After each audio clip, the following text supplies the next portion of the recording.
Jadi kadang-kadang ada beberapa karyawan nih Gen Z ya yang nggak kepengen punya benefit kesehatan yang bagus-bagus amat, tapi mereka pengen cutinya itu 20 hari setahun. Karena mereka Gitu. pengen healing guys. Kayak daripada gue ke dokter mendingan gue healing. bener. Preventif ya kan. Benar-benar. Jadi kalau misalnya mental health gue bagus, harusnya sih gue gak sakit gitu. Kalau teman-teman baca riset-riset tentang the future of job gitu ya, dari World Economic Forum itu banyak sekali disebutkan beberapa skills yang dibutuhkan start from 2027 gitu. Dan nanti kalau mau ditampilin silakan tampilin aja. Tapi yang aku lihat dari sekian banyak skills yang ada, masih banyak soft skillsnya loh teman-teman. Problem solving, analytical thinking, empathy. Gue tuh nge-hire orang gitu ya, kayak orang itu gak ready untuk kerja di retail. Ini kalau kita ngomongin retail ya dan F&B, gampangnya nih, itu tuh kalian bakal diajarin skillnya, simpelnya. Tapi yang gak bisa kita ajarin itu adalah attitude atau kayak karakter. Orangnya tuh mau kerja apa enggak, dia mau mau belajar atau enggak, terus kemudian dia berani salah atau enggak, dia mau mencoba hal baru atau enggak, itu tuh kita gak bisa ngontrol. Jadinya misalnya nih pas aku ngadain walk-in interview yang datang 100 orang, ya aku hanya akan memilih the best of the best in terms of attitude, karena nanti skillnya masih bisa dilatih. Kita punya data 1150-an Gen Z yang memang kita cek nih soft skillsnya. Mereka itu memang masih punya areas for development di beberapa skills atau competencies. Halo, kembali lagi bersama dengan Yasher dan Anes di Sapio Pato. Dan hari ini gitu ya, kita nggak berdua, kita hari ini kedatangan tamu. Ini teman aku sendiri sebenarnya, teman kerja yang akhirnya ya jadi teman di luar kerja juga sih gitu. Kita kenalin ada Mbak Ade. Halo. Oke, Mbak Ade ini terkenalnya dengan nama lengkapnya adalah Ade Hani, tapi dipanggilnya biasanya Mbak Ade. Jadi Mbak Ade ini adalah seorang psikolog industri dan organisasi. Juga beliau adalah co-founder dari Looping. Nah, jadi kayak di bajunya tuh looping.id gitu ya. Itu adalah bisnisnya Mbak Ade langsung gitu. Jadi kalau boleh kasih spill sedikit, looping.id itu apa sih Mbak Ade? Jadi Looping itu adalah provider untuk 3 service nest. Pertama adalah kita menyediakan online psychometric test buat institution, baik educational institution maupun juga korporasi untuk mendapatkan potret tentang calon karyawan ataupun tentang students yang belajar di institusi mereka. Oke. Contohnya misalnya gini, orang yang mau lulus dari kuliah nih, bingung mau minat kerjanya apa sih, apa pekerjaan yang cocok buat mereka, apa kira-kira minat karirnya mereka, nah itu bisa dicek lewat psychometric testnya kita. Kemudian bisa juga orang-orang yang udah lulus nih, gitu, baru mau melamar pekerjaan, itu juga bisa cek strength and areas for development-nya, terutama soal soft skills di Looping, gitu, lewat psychometric testnya kita. Kemudian orang-orang yang misalnya nih masih galau-galau karir gitu ya, lagi ada di tengah satu jalur karir tertentu, kemudian mereka kayaknya mau nyebrang nih ke jalur karir yang lain, tapi apa ya yang perlu diimprove dari dirinya, itu juga bisa dites di psychometric testnya kita. Kemudian teman-teman di korporasi yang juga mau merekrut karyawan baru untuk level-level early stage of career, itu juga bisa dibantu sama Looping lewat psikotesnya kita. Gitu. Oke.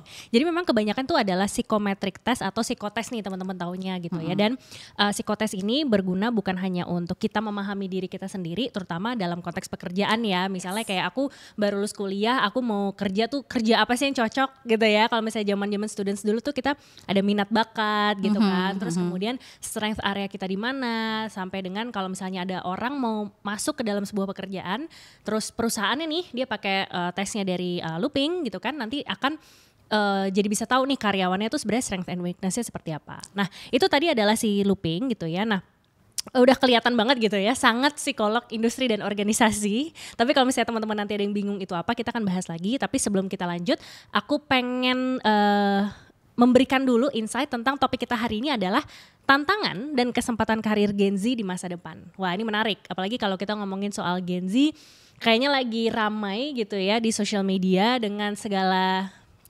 narasi yang berbeda-beda. Ada yang anak Gen Z oke kok kerjanya, tapi ada juga yang bilang anak Gen Z itu ada challenge-nya juga loh gitu. Tapi apakah ini sebenarnya challenge yang hanya dihadapi Gen Z atau sebenarnya dihadapin sama semua generasi? Nah itu akan kita bahas di sini juga. Nah kita mau kasih info juga dari awal ini bahwa akan ada giveaway nantinya di akhir dari sesi podcast ini.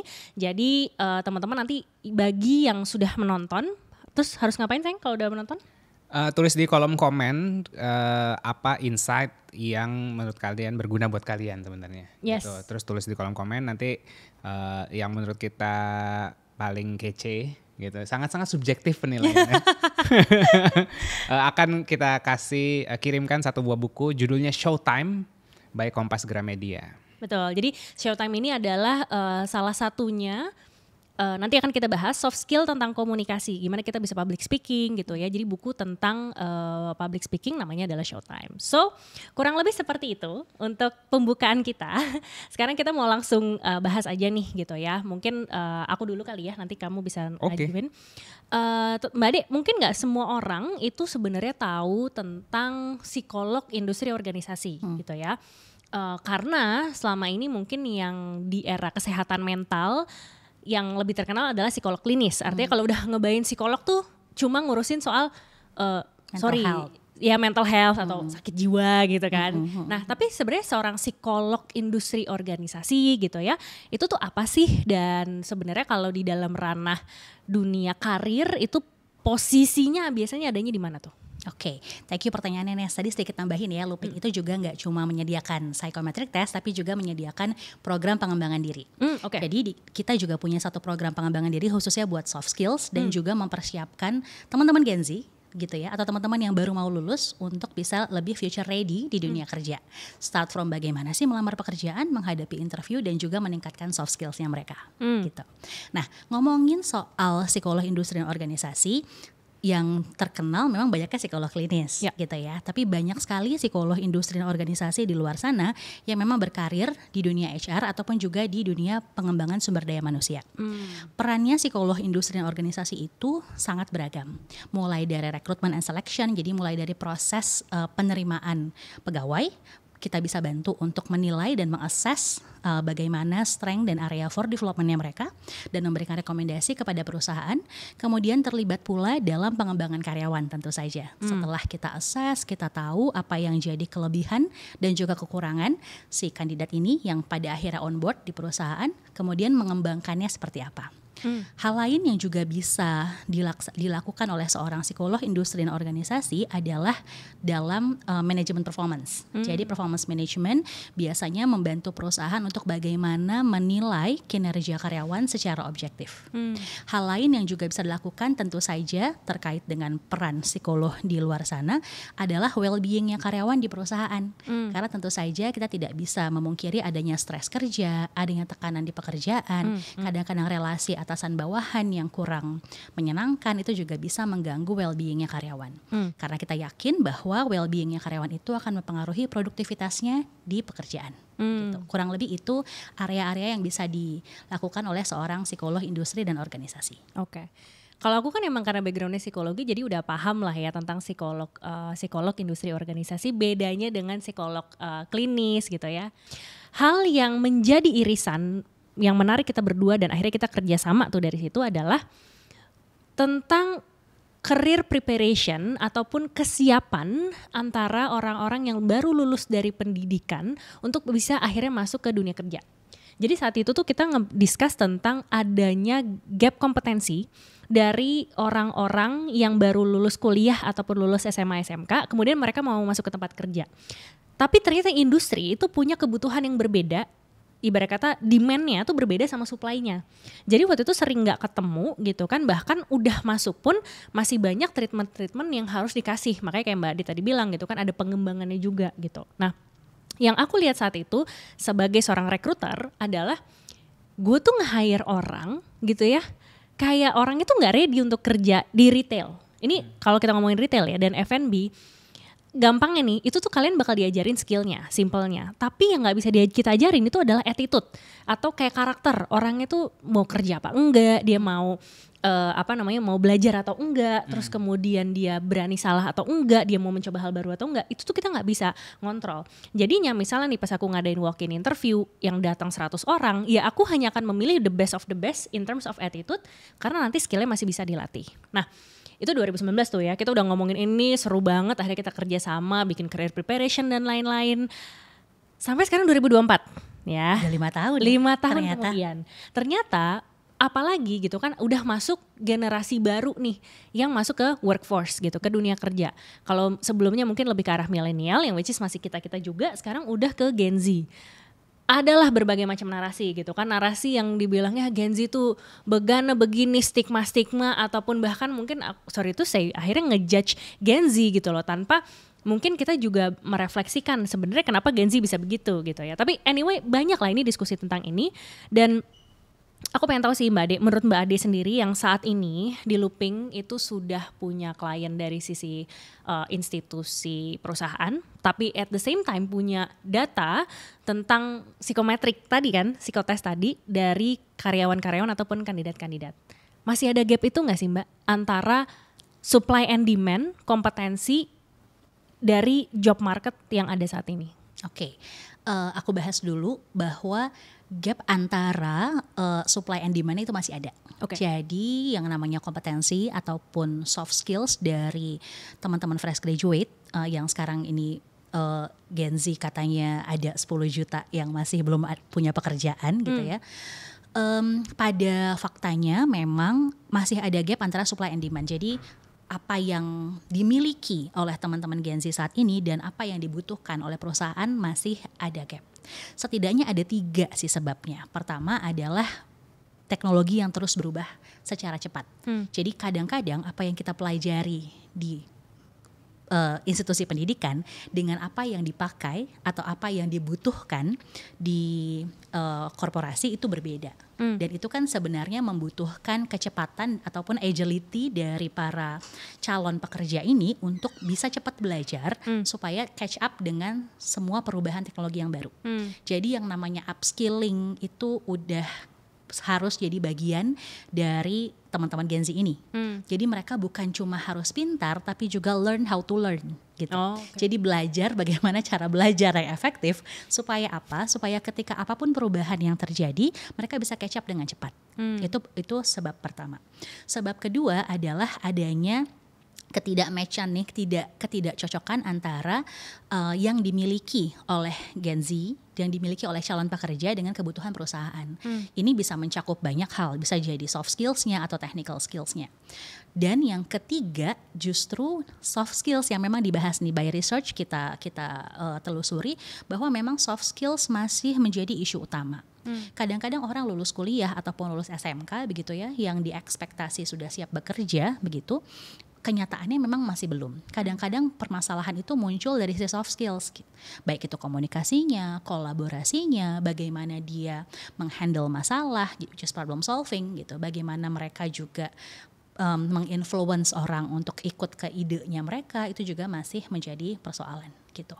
Hal-hal lain yang juga menjadi persoalan adalah soal inisiatif atau bagaimana mereka bersikap proaktif ketika dihadapkan pada kendala. Nah ini nih yang sering jadi judgementnya orang-orang terhadap Gen Z juga gitu. Mereka seringkali dianggap lemah, lembek, rapuh gitu ya.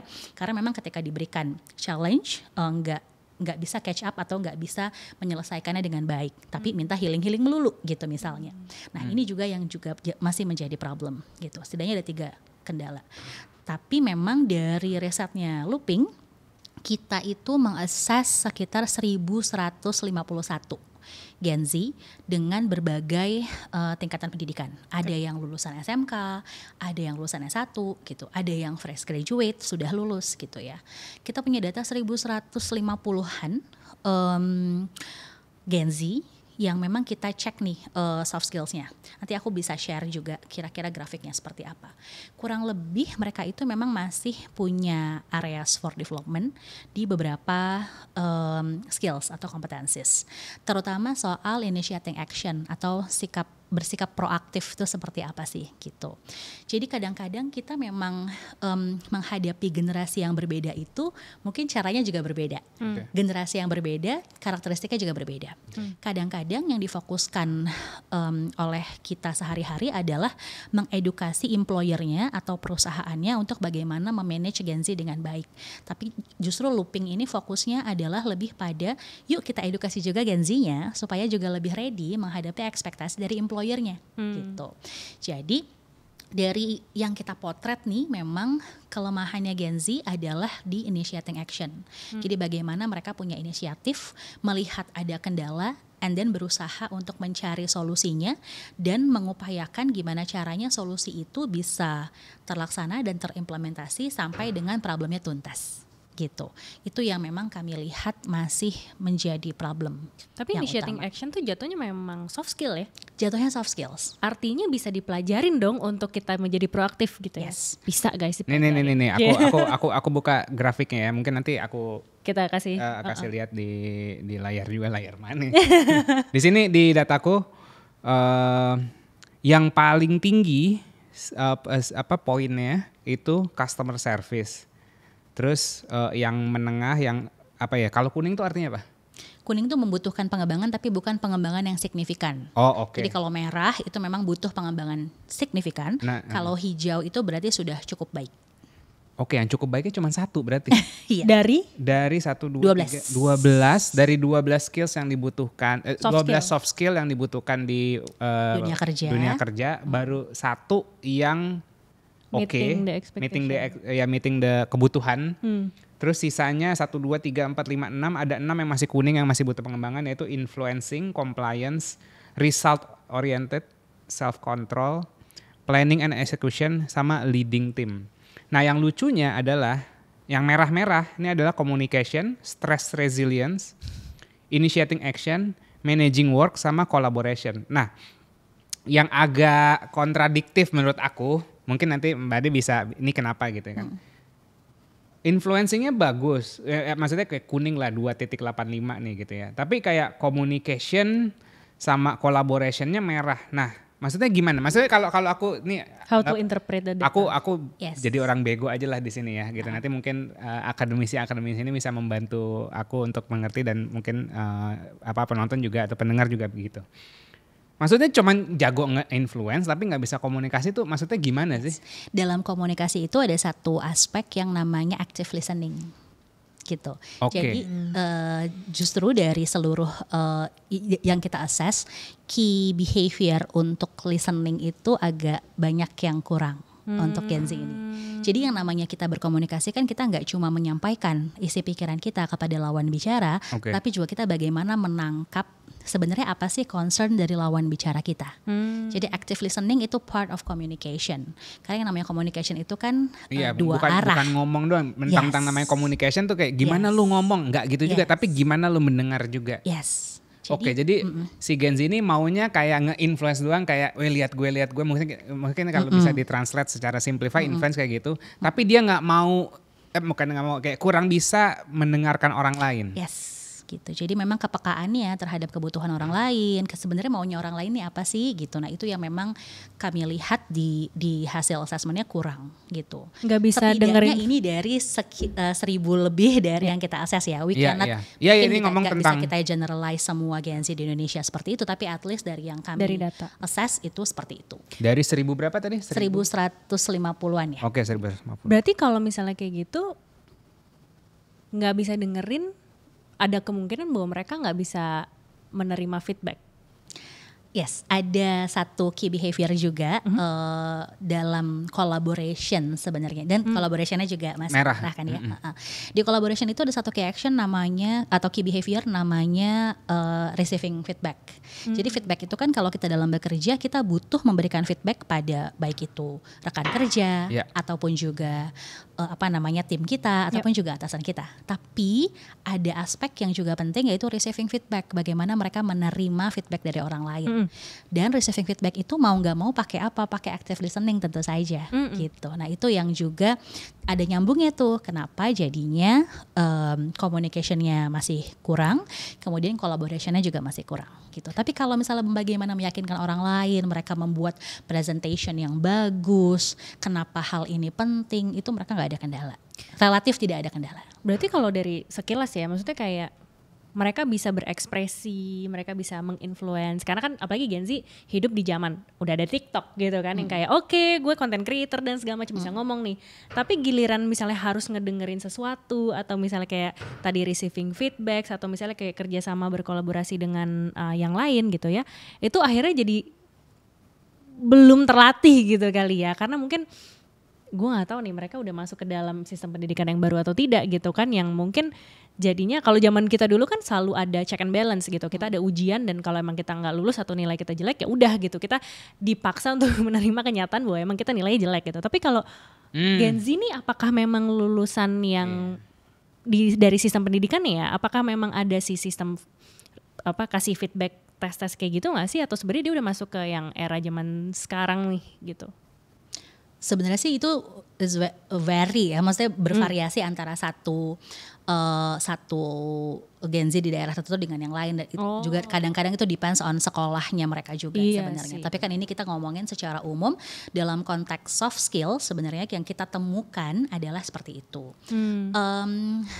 Kendala dalam menerima feedback nih sebenarnya juga banyak juga dikeluhkan oleh teman-teman di perusahaan juga sih ke kita gitu ya, ke Looping, yang memang mereka punya kendala bagaimana sih memanage Gen Z untuk bisa pada akhirnya melakukan perubahan perilaku. Nah ini yang juga memang masih menurut beberapa praktisi masih banyak kendala juga gitu. I don't know apakah ini karena mereka udah punya pemikiran tertentu, terlalu banyak informasi yang mereka dapat sehingga they creating their belief dengan sendirinya gitu ya, atau juga dan itu pada akhirnya membuat mereka ya udah, gue yakin bahwa ini yang akan gue jalanin, ini akan gue lakukan, ini yang benar gitu.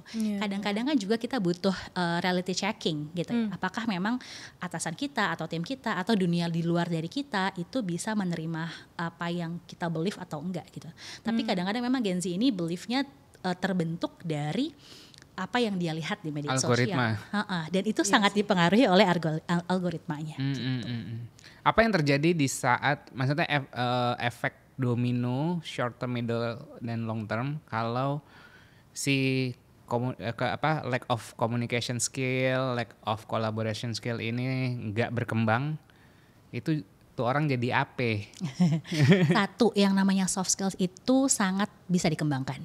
Jadi teorinya sih sebenarnya kalau dia mengikuti pelatihan secara sistematis, kemudian mereka punya buddy, ibaratnya ada coach gitu ya, seperti Coach Anes mungkin, yang juga menemani mereka bagaimana shaping the behavior untuk bisa jadi efektif di dunia kerja.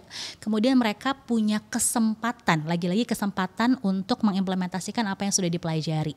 Jadi dikasih assignment mungkin sama atasannya, atau diberikan project-project yang memungkinkan mereka untuk mengembangkan skills yang masih kurang. Itu juga bisa menjadi kesempatan untuk berkembang. Dan ternyata risetnya mengatakan adalah assignment ataupun juga dikasih project atau disuruh berenang sendiri gitu ya, ke dalam sebuah project yang challenging, yang memungkinkan mereka untuk menampilkan perilaku-perilaku yang diekspektasikan, itu justru membuat mereka lebih gampang berkembang gitu. Jadi even harus dapat support system yang baik juga gitu loh untuk mereka bisa berkembang. Karena ibarat kata ini mereka belajar teori, tapi tempat kerjanya juga memperbolehkan mereka melakukan kesalahan nggak, atasannya mau ngedukung nggak gitu, mau ngasih feedback yang konstruktif nggak, bukan cuma nyala-nyalahin doang gitu loh. Itu kan sebenarnya mirip sama sistem pendidikan kita akhir-akhir ini gak sih, project based gitu. Nah maksudnya kayak tadi support system ya, kalau mungkin kalau di kantor ya at least udah pada kerja, udah pada lumayan dewasa, jadi mungkin atau ada punya alasan survival yang kayak wah ya gue harus kerja supaya gue digaji, at least gitu kan, dia bertanggung jawab, punya sense of responsibility untuk menyelesaikan sesuatu. Sementara sebelum masuk kerja sistem pendidikan kita yang sebelumnya ini kan mirip-mirip kayak gitu tuh 5 tahun terakhir gitu kan, project based, wah apa sih, pengennya sih kayak Finlandia nih gitu kan, tapi nggak works.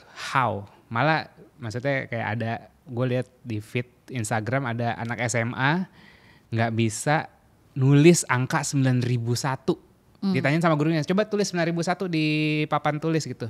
Nggak tahu. Lu pada lihat gak di Instagram? Ya, I don't know Instagram or TikTok ada anak SMA terus kayak mau disuruh nulis 9001. Terus dia bingung, nolnya kebanyakan. Pernah lihat gak?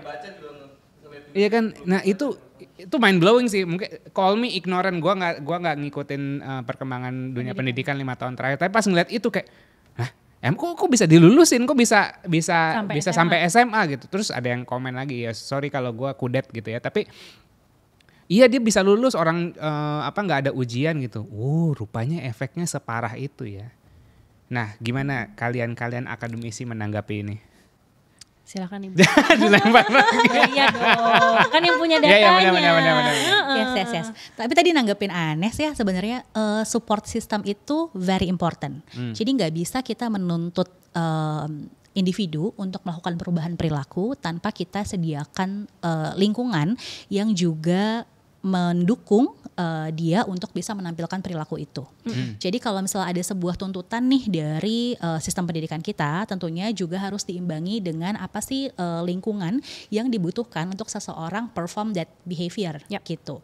Jadi aku setuju banget sama Anes bahwa kalau kita ingin mengubah perilaku, ingin ada peningkatan di satu skill tertentu, selain juga individunya dilatih tentu saja, karena yang namanya soft skills, kalau kita ngomongin soft skills itu sangat bisa dilatih, tapi support system yang bisa kita sediakan apa nih untuk bisa membantu individunya menampilkan perilaku yang kita expect gitu. Nah, kadang-kadang yang terjadi adalah kita berharap orangnya berubah, kita nyalahin dalam tanda kutip orangnya kok nggak mau berubah gitu, tapi juga lingkungannya tidak kita sediakan. Jadi kita di Looping tuh selalu bilang bahwa yang namanya Gen Z ini sebenarnya perlu kita lihat dari dua sisi gitu. Dari individunya perlu kita educate, dari employernya atau dari perusahaannya juga perlu kita educate gitu. Mungkin banyak orang lebih memikirkan gimana caranya nih perusahaan bisa manage Gen Z yang notabene dikatakan karakteristiknya very spesifik dan mungkin susah di manage gitu. Tapi kalau kita di Looping juga kita fokusnya yuk Gen Z-nya yuk kita educate gimana caranya mereka bisa survive di dunia kerja gitu.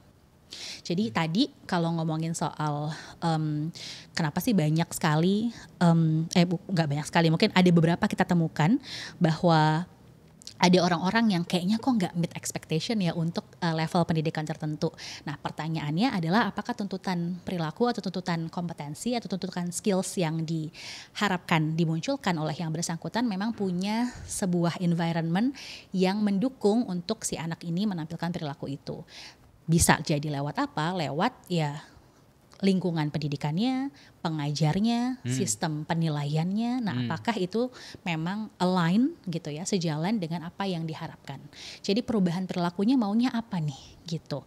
Lalu lingkungan seperti apa yang dibutuhkan untuk seseorang bisa menampilkan perilaku itu.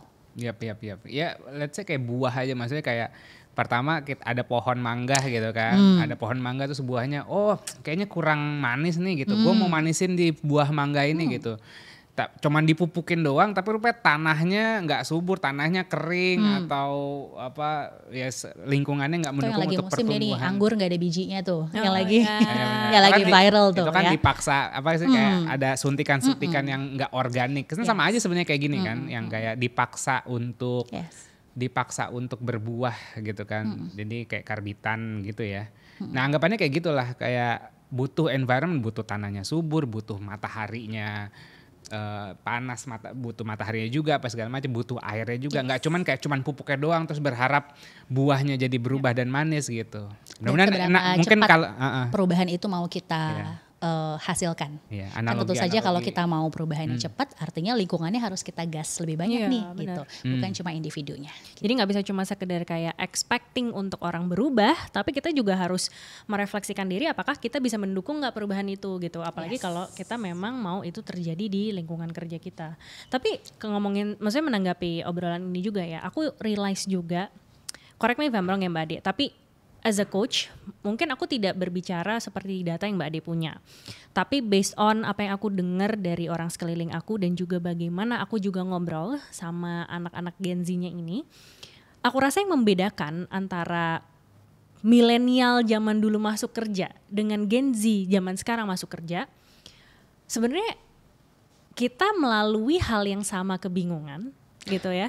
Kayak artinya gini, ya namanya orang baru masuk kerja ya bingung gitu loh. Gue bikin CV-nya gimana, gue tuh harus interview gimana. Itu dari zaman jebot sampai zaman sekarang juga semua orang masih mempertanyakan hal yang sama. Jadi menurut aku ada hal-hal yang sebenarnya bukan berarti kriterianya hanya spesifik ke milenial dan Gen Z. Kalau kita ngomongin pain point-nya gitu ya.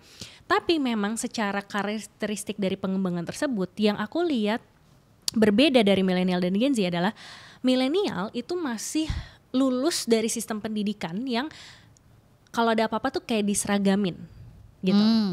Ini based on my observation. Ada standarnya ada gitu. standarnya dan diseragamin. Jadi kalau misalnya mereka berbeda, cenderung mereka tidak nyaman. Atau misalnya mereka akhirnya kalaupun yang punya ambisi baru mereka mau fight gitu. Tapi kalau enggak ya udah gue santai, gue gini-gini aja gitu kan. Ataupun ya udah gue bisa gimana zaman dulu tuh masih bisa bos dengan satu cara itu pokoknya semua anak milenial harus ngikutin gitu. Jadinya kayak gimana ya udah. Nah sekarang yang aku lihat Gen Z itu nggak bisa dipakein dengan cara leadership yang sama. Artinya seorang leader itu nggak bisa cuma sekedar ya gue begini lo harus ngikutin gue, nggak bisa. Yang aku lihat based on my observation adalah justru leadernya harus belajar untuk gimana bisa mempersonalisasikan leadership style-nya mereka kepada orang-orang tertentu. Jadi lebih individualistis. Jadi nggak ada one size fits for all gitu. Jadi kayak ibarat kata makanya kalau nggak efisien. Kalau aku sebagai business owner, that's not efficient. Iya ini maksudnya makanya aku mau lempar ini ke floor karena menurut aku that's what I see gitu. Gen Z seakan-akan ya itu tadi gitu dengan mereka banyaknya informasi dan algoritma akhirnya yang kesehatan mental doang, yang ngegame doang, yang politik doang gitu kan. Akhirnya mereka hanya terkungkung dengan interestnya dan ya kitanya yang harus tadi memberikan pengertian lebih gitu kan. Kalau zaman dulu karena mungkin sosial media nggak terlalu banyak ya informasi kita tuh cuma satu, it's either buku atau TV gitu kan. Atau kalau internet ya zaman dulu masih ada koneksi internet lama dan segala macam, nggak segitu vary-nya lah atau nggak segitu lebarnya. Tapi kalau sekarang gitu aku udah mulai ngelihat ada individu Gen Z yang sangat berbeda dari sisi karakteristik karena mereka juga mengkonsumsi informasi yang berbeda sehingga leadernya pun harus menggunakan cara yang lebih personalized ke anak-anaknya ini untuk bisa nge-lead mereka. And I know it takes more effort gitu kan. Tapi itu yang menurut aku ya perbedaan yang paling signifikan yang bisa aku observe. Nah aku mau make sure lagi kalau dari Mbak Ade. Dari data tersebut tuh ada gak sih maksudnya yang bisa mengkonfirmasi atau mengcounter my observation gitu kan. Dan untuk memberikan insight sebenarnya gitu. Apa sih yang ngebedain terutama karakteristik dari pekerja Gen Z dan juga pekerja milenial? Karena masih banyak sih jujur ya kayak orang-orang yang ngebanding-bandingin milenial dulu nggak kayak gini gitu ya. Setiap pekerja baru kan sama aja ya anak-anak fresh pasti melalui hal yang sama gitu. Sebenarnya I do agree sih apa yang Anies bilang bahwa mungkin kita melalui kebingungan yang sama di awal-awal karir gitu. Millennials melalui hal itu gitu, millennials juga melalui relasi atasan bawahan yang mungkin juga nggak ideal, mungkin juga Gen Z juga menghadapi hal itu sekarang gitu. Tapi Aidu juga agree sama yang Anies bilang bahwa makin kesini memang nggak ada satu intervensi yang bisa kita bikin buat semua orang sama gitu. Itu mungkin yang juga membuat banyak perusahaan itu menyediakan media-media ataupun juga kegiatan-kegiatan yang sangat beragam yang disesuaikan dengan kebutuhan Gen Z saat ini gitu. Jadi lo mau misalnya punya klub tenis sendiri di kantor atau lo mau punya klub golf sendiri di kantor itu juga mungkin jadi hal yang biasa gitu sekarang. Karena atau misalnya jam 12 kita mau main PS bareng gitu di kantor itu juga nggak apa-apa. Jadi memang aku setuju bahwa semakin kesini intervensi pada Gen Z itu harus semakin dibuat customize. Leadersnya itu harus lebih mempersonalisasi apa yang harus dia berikan kepada orang yang berbeda dengan karakteristik berbeda, but at least ya kasih aja kategorisasinya, misalnya anak gym, yang ini anak misalnya anak kerja banget, yang ini anak riset banget misalnya gitu, itu bisa kita buat kategorisasinya, bisa kita mapping sebenarnya.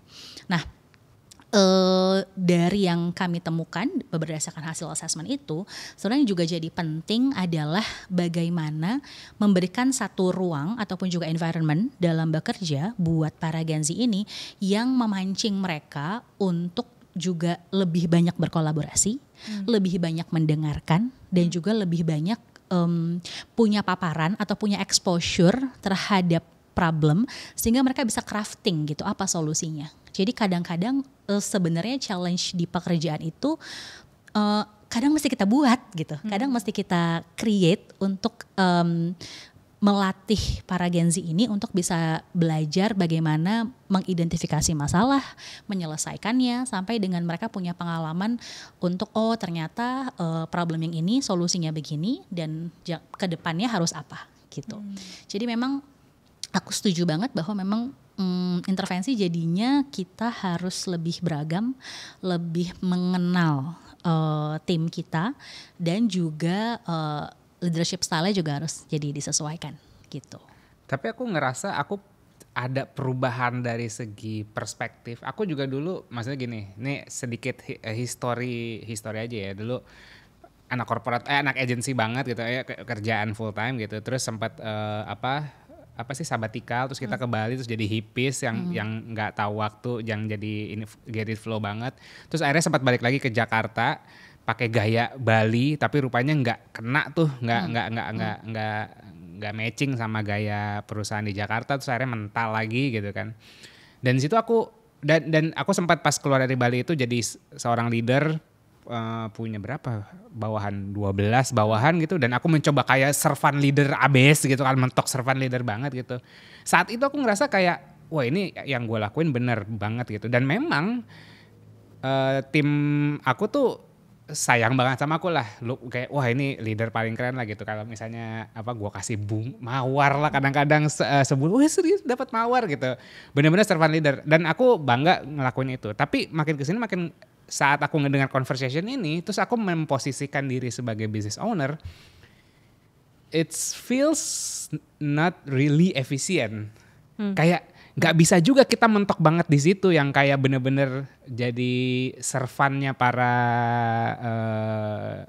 tim kita gitu. Yes ngedengerin mereka kebutuhannya yes gitu. Tapi namanya juga bisnis butuh sesuatu yang efisien gitu kan.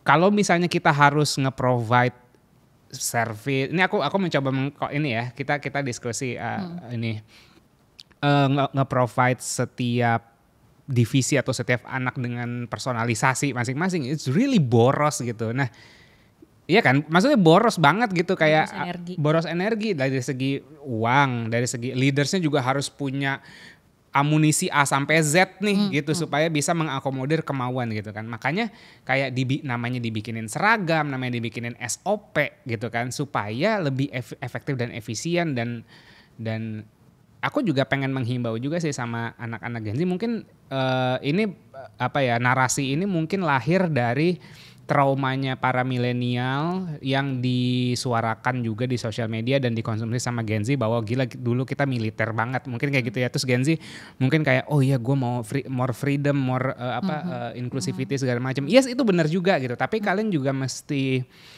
seimbangin juga bahwa coba kalau kalian jadi business owner gitu, lu gak bakal ada waktu dan energi dan sangat boros kalau lu lakuin itu kalau semuanya benar-benar dipersonalisasi. Lu butuh SOP, benchmark atau seragam yang at least buat biar gak ribet aja gitu ngejalanin bisnis. Bukan berarti kita gak memanusiakan manusia gitu, tapi bisnis is bisnis gitu. Gue terlalu kasar gini, sorry ya, maaf ya adik-adikku. Tapi bener loh, dulu gue ini banget, servant leader banget. Tapi gue yang pas gue jadi servant leader, gue yang dicecer sama BOD. BOD gue yang gak setuju sama gue. Lu terlalu lembek apa segala macam gitu-gitu. Tapi bawahan gue senang banget sama gue dan gue bangga gitu. Akhirnya gak culture fit, cabut. Terus gue pindah lagi, gue coba ganti approach gue gitu kan segala macam. Ya ini jadi sebuah perjalanan perspektif yang seru sih di dalam karir gue sih gitu. Being a leader itu kan memang kita nyari balance-nya gak sih? Maksudnya nyari balance-nya antara gimana caranya resultnya tetap nyampe, tapi juga tim kita happy. Gitu sebenarnya. Justru challenge-nya leader adalah di situ, gimana caranya kita tetap bisa making our team itu achieve apa yang sudah ditetapkan gitu, tetapi juga mereka happy ngejalaninnya gitu. Kalau untuk sesuatu yang sifatnya harus diseragamkan, ya of course ya tetap diseragamkan. SOP is SOP, business is business. Target segitu ya segitu gitu. Harus achieve segitu ya segitu gitu. Tapi memang the way mencapainya ini leaders zaman sekarang jadinya lebih harus punya cara yang variatif untuk bisa untuk bisa membuat mereka nih yang karakteristiknya Gen Z yang memang karakteristiknya sangat spesifik ini untuk bisa punya punya inspirasi, punya semangat gitu ya untuk achieve target yang sudah ditetapkan gitu. Jadi kita ambil middle groundnya tuh cari common goal kali ya, cari sesuatu purpose yang mereka juga inspired atau bisa dikejar bareng-bareng gitu kali ya. Pada sebenarnya gini, risetnya sih bilang bahwa carilah goals yang sama, tetapi juga buat mereka merasa bahwa pekerjaannya ini memberikan impact pada lingkungan. They are very concerned tentang seberapa sih gue punya impact dari pekerjaan gue di lingkungan. Lingkungan literally lingkungan tanah, air dan udara atau kayak sosial? Social. Okay. Jadi let's say gini, kalau pekerjaan dia misalnya adalah seorang social media specialist gitu.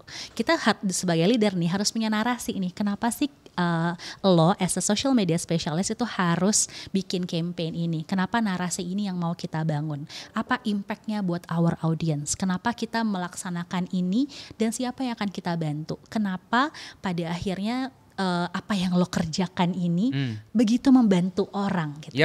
Jadi Gen Z is very concerned tentang impact pekerjaannya, impact apa yang dia lakukan terhadap lingkungannya. Dia kurang acknowledgement di rumah soalnya. Tapi memang begitu karakternya. Iya. Kalian jarang-jarang dipuji, dikasih kayak kalian hebat, I'm proud of you di rumah, enggak ya? Emang mereka Gen Z pertanyaan? Gen Z nomor 24, 22, umur berapa? 24 oh Gen Z. Coba seneng gak sama instant gratification? Jadi seneng gak sama reward yang instant gitu? Let's say misalnya gue selesai nih handle podcast ini dengan baik gitu. So kayaknya gue berhak untuk mendapatkan sebuah kopi susu yang enak gitu. Suka gak sih kayak gitu? Yes, memang karakternya begitu gitu. Jadi mereka merasa perlu punya purpose, tapi juga perlu dikasih tahu apa sih impact pekerjaannya terhadap banyak orang di luar sana gitu. Dan juga jangan lupa sedikit-sedikit lah, tipis-tipis kasih instant gratification gitu ya, instant reward. Good gitu job, kali ya, appreciation ya.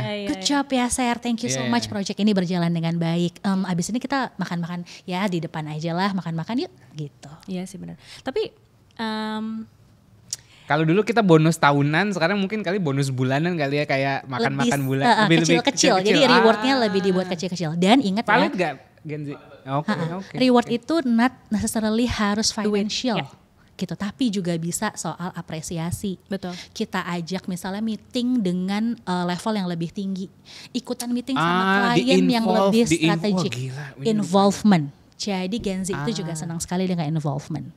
Kamu ingat gak sih waktu pas kemarin kita ngerjain, ini out of context dikit, tapi kita yang tadinya adalah pekerja kantoran kemudian jadi business owner kan ngerasain perubahan juga ya. Ingat gak responnya associate kita, dua bocil-bocil ketika kita terangin tentang si Ranum itu apa dan segala macam, kayak nanti tuh lu bakal ngebantuin ini tuh mereka tuh kayak matanya itu impact sama purpose kan. Iya. Kayak pokoknya ayo kak, gas kak gitu, udahlah duit belakangan gitu. Padahal gue dari awal kan maksudnya gue mau fair dong. Oke, ini projectnya gue baru bisa project base, ini segini, nggak apa-apa kak, udah gas aja, gue suka banget sama purpose-nya. Terus gue kayak I like it karena kayak jujur ya, nyari orang yang as an HR, recruiter, nyari orang yang termotivasi untuk kerjain sesuatu tuh susah banget gitu. Banget. Nah tapi gimana, berarti sebenarnya Gen Z tuh punya gitu, mereka punya sense of purpose, tinggal gimana kita, tadi yang Mbak Ade bilang, punya narasi untuk mantik, ini tuh sebenarnya cocok gak sama lo. Dan kita perlu tahu juga, jadi motivasinya dia personal tuh isunya tentang apa. Misalnya dia ada isu di relationshipnya dia, makanya pas kita ajakin ranum dia happy gitu kan, karena kayak oh ini pain point gue nih, tapi gue bisa berkontribusi di situ. Nah sama at the same time, apakah dia punya luka trauma dengan orang tuanya or something, dengan lingkungannya gitu. Sebenarnya segampang kita cek aja di psikotesnya needs-nya sebenarnya apa orang ini. Oh bisa dicek di looping.id? Bisa dong. Ini jadi jagoan jadi psikometrik. sebenarnya dia lebih senang punya impact buat lingkungan kah, atau dia memang senang satu pekerjaan-pekerjaan yang sangat rinci, atau dia senang pekerjaan-pekerjaan yang implementing the prosedur misalnya gitu. Nanti kita bisa masuk tuh dengan narasi-narasi yang lo akan jagain prosedurnya, misalnya dari sini lo akan bantu orang untuk bisa mencapai apa-apa gitu. Makanya leaders, lo tuh harus paham. Ini kan karena berarti gini, kalau ngomongin Gen Z artinya we all agree bahwa mereka cenderung lebih individualism atau lebih individualistik dibandingin milenial, dalam arti memang mereka membutuhkan approach yang berbeda, bukan lagi yang seragam. We all agree ya. Okay. Nah berarti kalau misalnya memang Gen Z adalah orang yang lebih individual, mereka suka dilihat secara personal, tugasnya leader adalah sebelum kita punya banyak amunisi, sesimpel pahamin dulu aja gitu loh, apa yang mereka butuhin, aspirasinya mereka apa gitu, sehingga pas misalnya kita mau ngerjain suatu project, kita jadi tahu nih, si ini lebih suka detail, jadi kalau misalnya nih dia kerjaan detailnya bagus, kita tinggal kasih acknowledgement di situ, good job, Yasser kamu hebat banget gitu kan, kamu detail banget. Tapi ada yang nggak suka acknowledgement, taunya sukanya duit. Bisa. Iya kan, kayak nih buat beli kopi. Jajan. Ada Yeah. juga yang gitu kan. Jadi tergantung kayak mereka tuh sense of purpose-nya apa sama tadi needs-nya apa gitu. Jadi untuk leader juga, kalau kalian masih penasaran gimana caranya untuk handle Gen Z. Tapi emang susah sih, kadang-kadang ini ada jadi meme juga sih,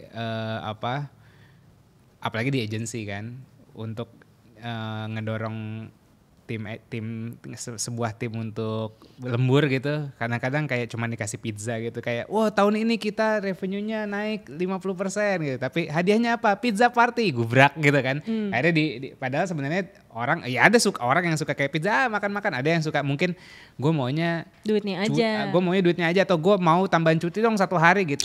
Nah itu juga bisa di banyak pada prakteknya gitu ya.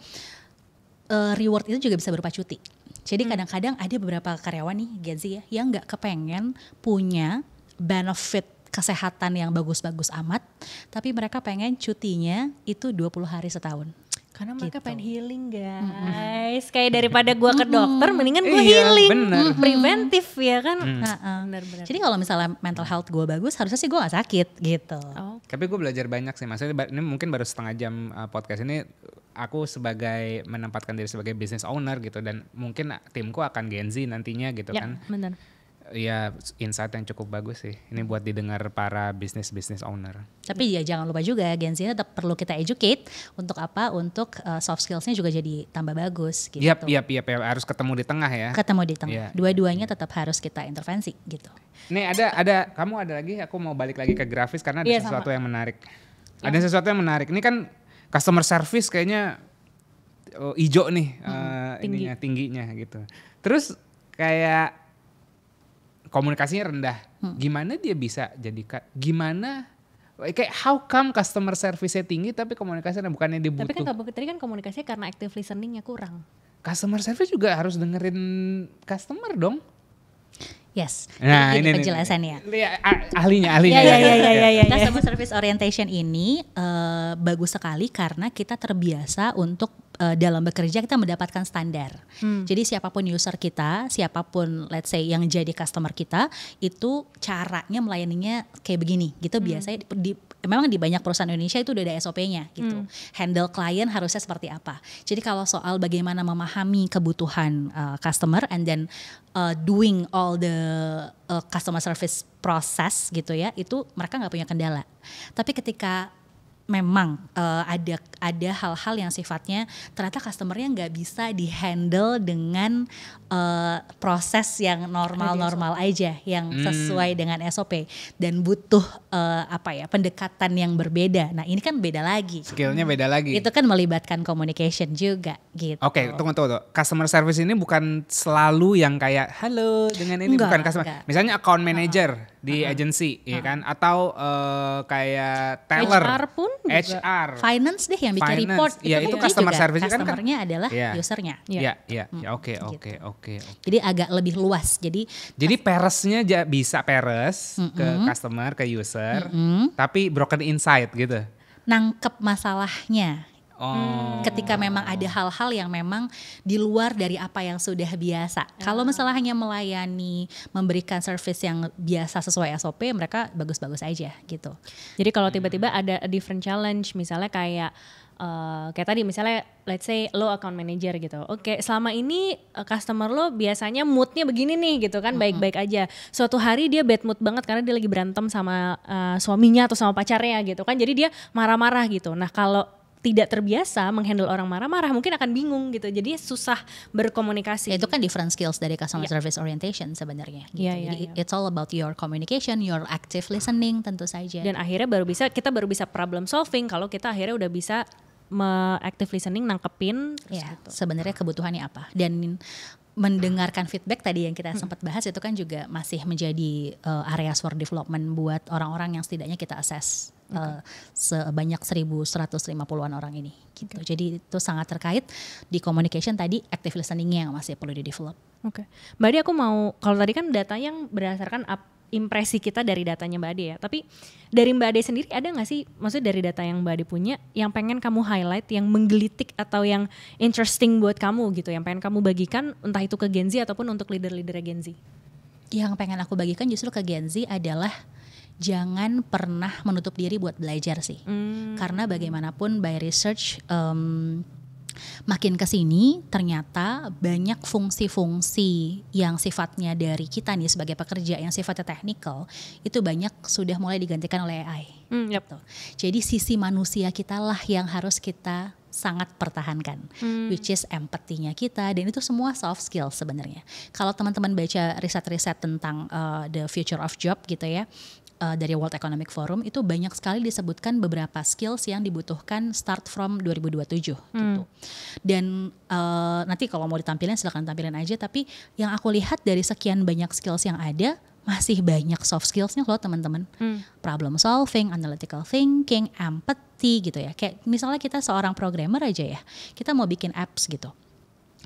Tentunya kita harus berawal dari empathy dong, supaya kita paham sebenarnya kebutuhan user kita apa sih, pain point-nya di mana gitu. Kalau kita nggak punya empathy, which is empathy itu kan soft skills. Bagaimana kita mendengarkan feedback dari user kita itu soft skills. Jadi justru semakin kesini, semakin berkembangnya teknologi, yang perlu kita lakukan juga adalah mempertahankan sisi humannya kita, gitu. Sisi humanisnya kita supaya kita berbeda dengan AI dan the machine gitu. Ya, karena role-role yang mungkin technical, rutin, yang kayaknya itu udah bisa digantiin mesin. Ya kan memang banyak sekali pekerjaan yang akan hilang kan by 2025. Sekarang gitu. aja pun kayak orang yang di tol, yang parkir itu aja udah digantiin mesin semua, which is customer service juga banyak yang sudah digantikan. Iya, AI assistant gitu kan. Betul. Iya. Jadi mungkin buat teman-teman Gen Z yang nonton ini dan nanti udah lihat datanya dari Mbak Ade dan juga looping.id gitu ya. Bagaimana menyikapi data ini adalah for your awareness only, bahwa rata-rata Gen Z yang udah ngambil psikotes di looping.id itu masih memiliki banyak hal yang perlu diimprove. Bukan berarti kita jelek, bukan berarti kita nggak mampu, tetapi bahwa itu adalah kesempatan kita justru kalau kita mau menang bersaing dengan jutaan Gen Z lainnya ya, kita harus lebih daripada yang lain gitu kan di aspek-aspek itu, yang kuning maupun yang merah. Nah, Mbak Ade tadi sempat mention juga kalau kuning itu butuh pengembangan tapi nggak terlalu signifikan, sedangkan untuk merah itu butuh pengembangan signifikan. Nah, kalau Gen Z lagi dengerin ini, lihat data kuning dan data merah, practical tipsnya apa sih? Gimana caranya aku bisa ngembangin hal-hal yang kuning, gimana aku bisa ngembangin hal-hal yang merah? Ya. Hubungin looping aja. Iklan belakangan ya. Masuk. Iya. Masuk tentu saja. Yang namanya soft skills itu pengembangannya ada 3 cara. Pertama adalah duduk di kelas training tentu saja itu berkontribusi 10%. Ya. Kemudian ketemu coach seperti Coach Anes gitu ya, punya teman untuk ngobrol tentang your problem, kira-kira solusinya apa, mengembangkan dirinya bagaimana, itu kontribusinya 20%. Tapi 70%-nya adalah nyobain gimana. Jadi gini, kalau punya kelemahan dalam berkomunikasi, artinya coba deh ngobrol sama orang and then latihan untuk menangkap kira-kira feedback dari orangnya apa sih gitu. Kalau punya kelemahan di collaboration, ya berarti harusnya kita belajar lagi yang simple aja. Misalnya di kantor ada kepanitiaan nih mau 17-an, atau di kantor ada ulang tahun kantor nih, ikutan aja jadi tim yang memang jadi panitianya gitu. Belajar berkolaborasi di situ. Itu kontribusinya 70%. Jadi learning by doing itu penting, duduk di kelas training belajar teorinya itu penting. Ketemu coach buat ngobrol kira-kira secara personal kendalanya di mana sih, itu juga penting. Dan semua service itu untuk training dan juga coaching di Looping ada gitu. Jadi kita selalu saranin sebenarnya start dari ikutan psikotes kita dulu deh. Supaya teman-teman tahu your mapping nih kira-kira sekarang oke di mana, belum oke di mana. Jadi kalau kita selalu saranin jangan ambil sebuah service yang sifatnya pengembangan diri kalau lo belum tahu gapnya di mana, lo bagusnya di mana, enggaknya di mana. Sama kayak orang misalnya mau berobat deh, kita kan ke lab dulu nih, gula darahnya tinggi gitu, ternyata lemaknya tinggi misalnya. Jadi olahraga apa nih yang cocok buat kita, makanan apa yang cocok buat kita, sama aja kayak gitu. Kalau soal psikologi, sebaiknya kita memang cek dulu nih apa yang kurang dari diri kita, di communication kah, di collaboration kah, atau di aspek-aspek yang lain, and then baru kita cari tahu sebenarnya apa intervensi yang paling bisa membantu kita gitu. Mau ikutan coaching, mau ikutan training, ya tentu saja di Looping ada gitu. Tapi nih aku jadi inget si emotional intelligence sih. Kayak ini tuh mirip-mirip sama, kalau di emotional intelligence tuh ada self awareness sama self regulation. Jadi tahapannya adalah sebelum kita bisa meregulasi atau mengontrol atau memanage diri kita sendiri, kita harus self aware dulu gitu kan. Jadi kayak yang tadi Mbak Ade bilang tentang kayak lu harus tahu dulu gap lo gimana, lu harus at least misalnya gitu ya, ambil psikometri yang bukan cuma sekedar, kita kan kadang-kadang bisa ya menilai diri kita sendiri itu udah paling benar, tapi ternyata sebenarnya nggak gitu. Sometimes we don't know what we don't know gitu kan, sehingga makanya kita butuh either psikotes ataupun kita butuh coach untuk bisa ngasih perspektif tentang kayak ini tuh sebenarnya lu kurangnya di mana sih untuk posisi yang lo pengenin. Once lu udah aware gapnya apa, baru akhirnya kita bisa kasih solusi yang tepat gitu kan. Tadi mau lo kembangin diri mana, apakah training dulu, apakah lo coaching dulu, atau lo sebenarnya langsung praktek gitu kan. Jadi supaya effortnya tuh lebih efektif dan efisien. Yo, I like it, efektif and efisien. Betul. Jadi kalau mau efektif dan efisien tuh kayak start dari self aware dulu, baru kemudian bisa self regulation. Menurut Mbak Ade gimana? Kepemahaman aku terhadap dianalogin ke emotional intelligence relate nggak? Jadi gini, kalau kita analogikan ke emotional intelligence, yang namanya self awareness itu kan sesimpel kita paham apa our strength dan apa our areas for development. Aku nggak bilang weakness, aku nggak suka bilang weakness, aku senengnya bilangnya areas for development. Ya, betul. Gitu. Dan salah satu cara supaya kita bisa punya self awareness yang baik adalah kita mencari tahu apa kelebihan kita, apa area yang perlu kita kembangkan. Sebenarnya caranya bisa banyak sih, nggak cuma ikut psikotes di Looping, tapi juga bisa dengan cara gali feedback dari teman-teman yang setidaknya pernah kerja bareng kita, atau pernah kalau masih kuliah sekelompok deh bareng kita setidaknya 3-6 bulan terakhir. Jadi feedback dari sekitar kita.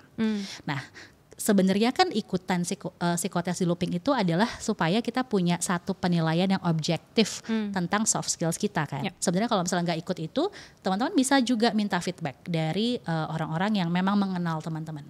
Bisa juga lewat psikotesnya kita. But at least untuk bisa punya self awareness yang baik, kita kan mesti paham kelebihan kita apa, area for development kita apa. Dan itu caranya bisa macam-macam. Salah satunya dan cara cepetnya sebenarnya adalah ikutan aja psikotesnya Looping. Nanti kamu akan tahu apa yang jadi kekuatan kamu, apa yang jadi area for developmentnya kamu. Gitu. Oke, nice. Nah, ini ada pertanyaan terakhir. Ngomongin tadi kan kita ngomongin kualitas lah, anggapannya soft skill, emotional intelligence itu kan sebuah kualitas. Let's say kalau begini, apa satu kualitas or wisdom or pelajaran yang selama hidup Mbak Ade sampai saat ini yang bisa let's say Mbak Ade akan hidup reinkarnasi. Hmm. Reinkarnasi lagi, tapi bisa bawa satu kualitas dari Mbak Ade sekarang, apa yang Mbak Ade bawa? Jadi gini, kalau aku boleh bilang, jadi pintar itu penting, tapi lebih penting lagi adalah mengerti, learn how to learn gitu. Jadi apapun perubahan yang terjadi di lingkungan kita, di lingkungan pekerjaan ataupun di lingkungan yang lainnya gitu, kita tetap bisa belajar dan tetap bisa menyesuaikan diri dan still relevan dengan perkembangan zaman yang ada gitu. Karena makin kesini nih perubahannya udah cepat banget gitu. Kayak misalnya kita kalau nyimak sosial media tiap hari ada aja istilah baru, ya nggak sih? Ada aja istilah-istilah baru yang kayaknya oh ini apalagi. Informasi baru tuh kayaknya split second tuh selalu ada gitu. Jadi yang namanya kita being agile, menjadi agile dalam belajar itu jadi sangat penting gitu. Jadi jangan merasa puas dengan apa yang udah lo tahu, dengan apa yang udah lo ngerti, tapi coba gali lagi, kira-kira biar kita jadi lebih relevan tuh kayak apa sih? Gitu. Berarti agility. Yes. Agility, Yeah. nice. Dan learn how to learn di dalamnya. Iya. Gitu. Karena untuk kita bisa agile ya kita harus tahu gitu kan lingkungan kita seperti apa. Alright, Nice, so nice. kita masuk ke closing nih.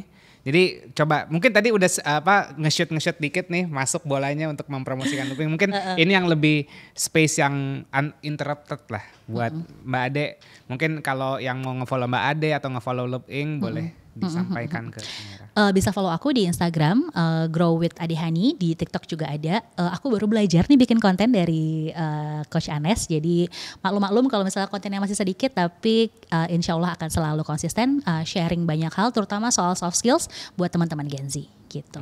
Oke, dan untuk looping.id-nya tinggal ketik aja. Looping_edu di Instagram. Ya.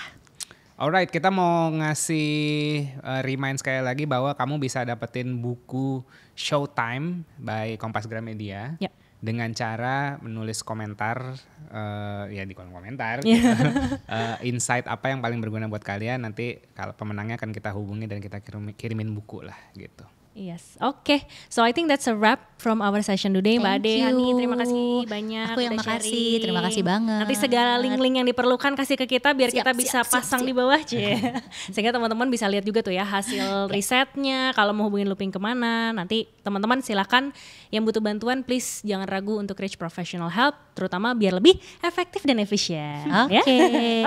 Thank you, bye-bye.